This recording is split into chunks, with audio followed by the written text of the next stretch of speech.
Gaslighting is what emotional manipulators will use to psychologically manipulate you to get your reality to work in their favour.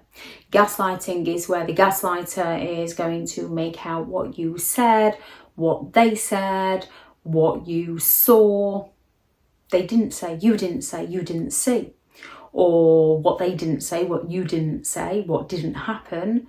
They did say, you did say, it did happen. They are looking to rewrite history so that they can escape accountability for their own behaviour, and more often than not, they are then going to accuse you of the one who is going crazy. So some signs that you are being gaslighted, or that you have been gaslighted in your past. One of the first things is when you begin to question whether you are too sensitive. This isn't always straightforward, because when it comes to dealing with a narcissistic person, they are going to be some of the most insensitive people you could ever meet.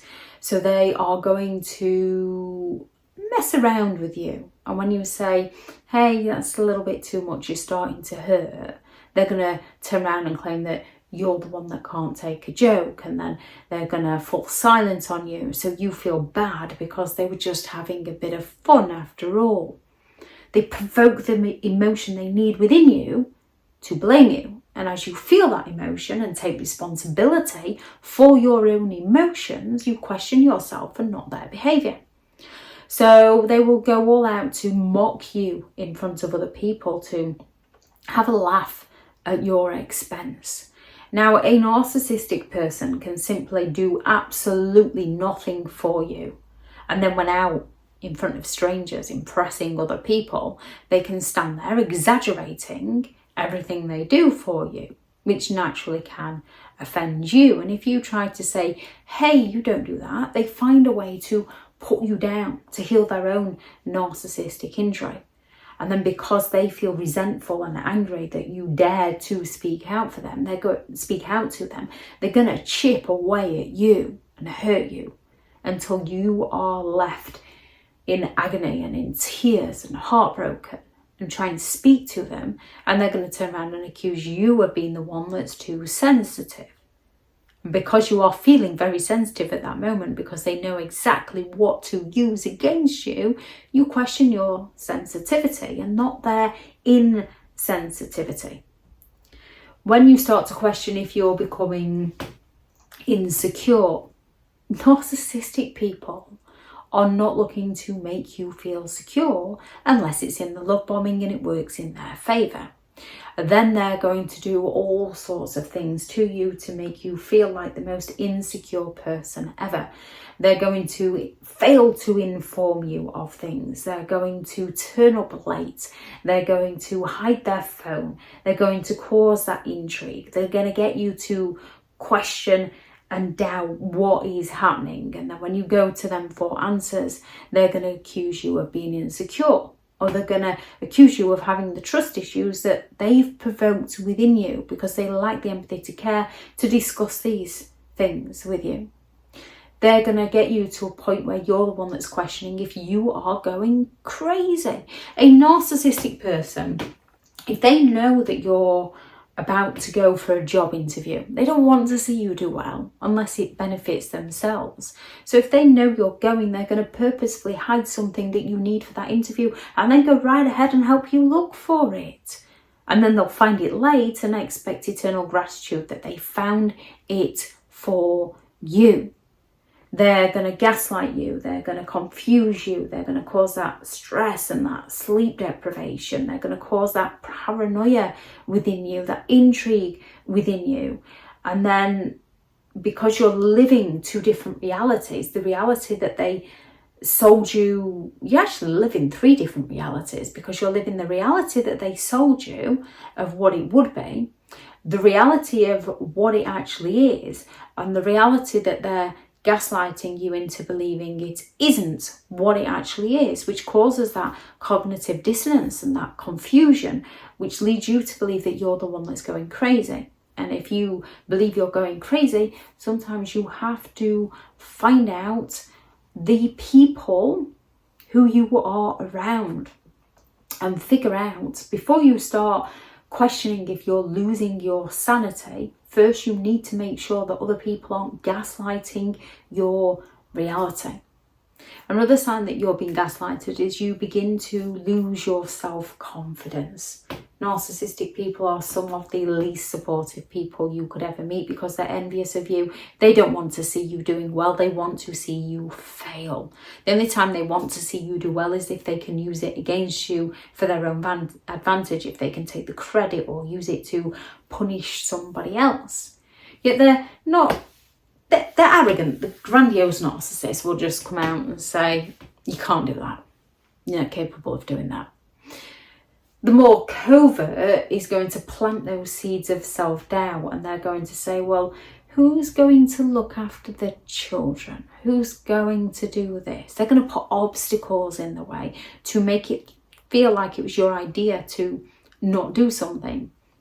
They'll not listen to your advice or your opinions because they're only interested in their own, and then they'll take on board somebody else's that was yours and claim that you're the one, you never said it to them. Or they will take the credit for your idea, take the credit for your achievement. They will compliment somebody in front of you while failing to offer any form of compliment towards you. And they'll usually compliment somebody on something that you are insecure about. We all have our insecurities. We all have our vulnerabilities. A narcissist will extract these from you to use against you. So if you are insecure about your weight, a narcissist will compliment somebody else about their weight purposefully in front of you to offend you and then accuse you of being too sensitive. Whereas the majority of people, yeah, we can all make a mistake. The majority of people can often think about the people they care for and think, ooh, well, they've done really well with the weight, but I know they're a bit, so I'll not say anything. The majority of people look to protect other people's feelings. Narcissistic people, gaslighters, use other people's feelings against others. When you find yourself blaming yourself for everything that goes wrong, when you find yourself taking responsibility not only for your behaviour but also for theirs. There's no wrong with taking responsibility for your own behaviour. That's how you learn. Don't take responsibility for other people. Gaslighters don't do responsibility. They find a scapegoat to pin the blame onto so that they can avoid any form of consequences. So when you find yourself blaming yourself for every little thing that goes wrong, there's a good chance someone's gaslighting your reality. Now, with a narcissistic person, again, they usually do it in those underhand, subtle ways so you can't see what's happening to you.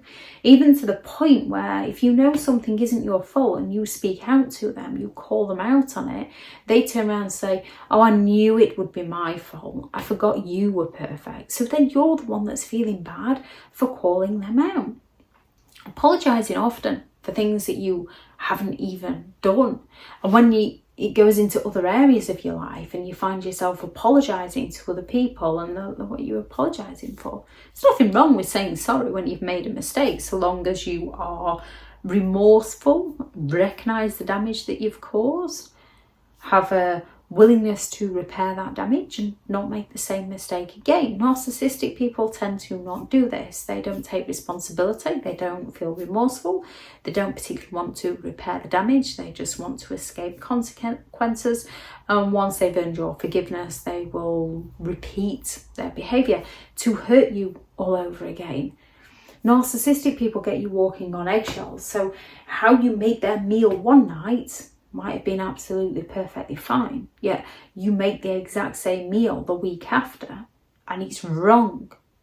So they go and chuck it in the bin and you find yourself on edge and apologising to them. Just like washing the pots, you almost daren't wash the pots for them in case you do it wrong.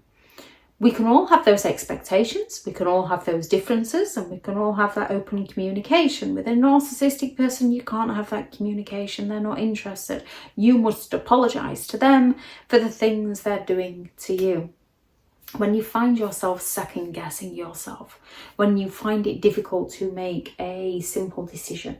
So a narcissist might phone up and ask you to book that restaurant, but it puts you on edge because well, if you book that and if you book it at this time, that might be the wrong time. They might want to, but then if I ask them, then they're going to have a go at me for booking them, and then they're not going to want to go out for that meal after all. So when you find yourself second guessing yourself and you cannot communicate with the person out of fear of reactions from them, there's a good chance that they are emotionally manipulating you and gaslighting your reality.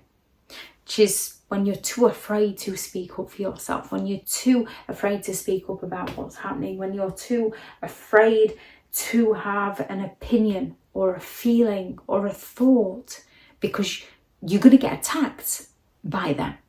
You're dealing with an emotional manipulator who is gaslighting your reality.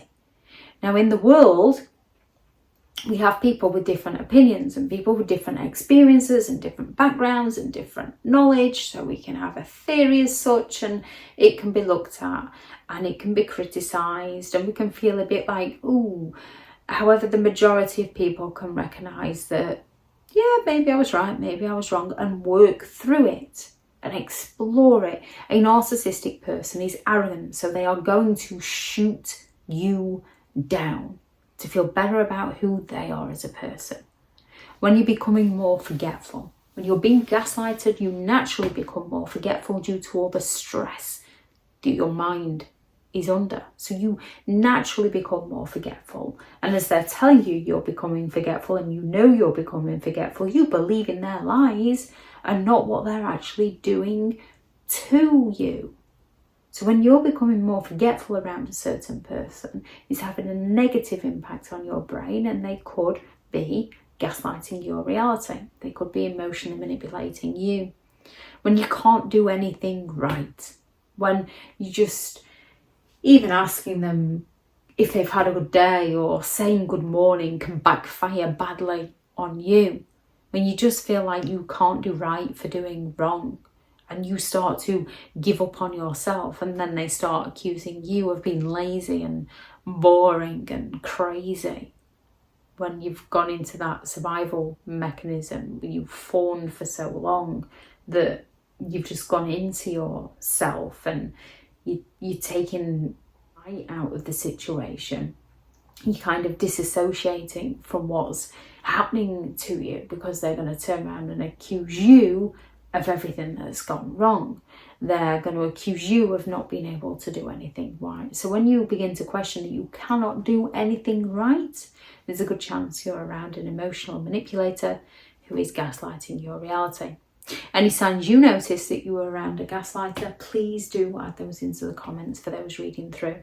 Thank you very much to all the returning subscribers and your continued support with the channel. It's greatly appreciated. If you are new to the channel, I'm Elizabeth Shaw. This channel is all about narcissistic behaviour, to give you more understanding of the people you might be dealing with within your life, how to handle yourself around those people if you cannot go no contact, and different methods to find what works for you to help you understand and overcome narcissistic and emotional abuse. If you do find the information helpful on the channel, please do subscribe. If you are looking for further help and support in understanding and overcoming narcissistic and emotional abuse, I do have several online guides available, and those teachable links are in the video description. If you're looking for someone to speak to, I have partnered with BetterHelp, and their sponsored link is also in the video description. I do also have a book out on Amazon, which is 15 rules to deal with narcissistic people, if you'd like to go and take a look at that. Go out there and create the day that you deserve, because you do deserve to have an amazing day. Bye.